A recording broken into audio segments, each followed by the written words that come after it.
Changing Ireland is a national community development magazine. It was set up in 2001 and it's now the biggest magazine in the community and voluntary sector in Ireland.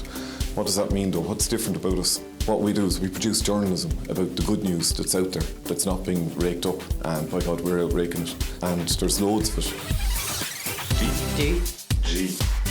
There's 2 staff and there's a team of up to a dozen volunteers. There's a voluntary board of management and it is rooted here in Moyross in Limerick. The department at the time were funding a number of community development projects around the country, and they wanted to promote the work that was being done with those projects and to show where the funding was going. So they put out a tender to have a newsletter. So here in Moyross, we kind of felt that the newsletter should be produced outside of Dublin.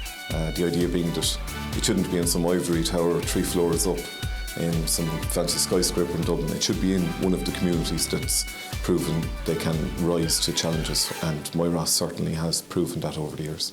We source our stories through a network of community workers who are interested in writing, and through an intern who's placed here currently on a 9-month placement, and he's producing top quality journalism. It means a lot to me to be involved because we cover positive news. It's the news that you wouldn't necessarily see in the national newspapers, or you wouldn't see on television, or you wouldn't hear about on radio. And it's also given me the platform to go and get my stories published in regional newspapers around the country. He wrote a fantastic story called The Man with the Universe in the Back of His Van. A story about a guy who was unemployed from Clare and made a go of things again. We're a mobile planetarium. We travel throughout Ireland. The reaction we get from children and even adults, it's one of pure amazement.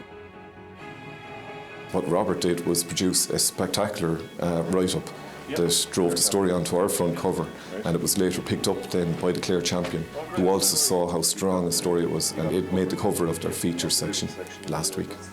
There's people throughout the country that are really working in their communities to change the country for the better, but it's not being reported.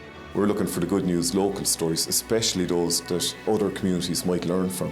Whatever's positive, and especially if it's new, or a pilot, or innovative, or different, and especially if it doesn't cost a whole lot of money, we're there covering it.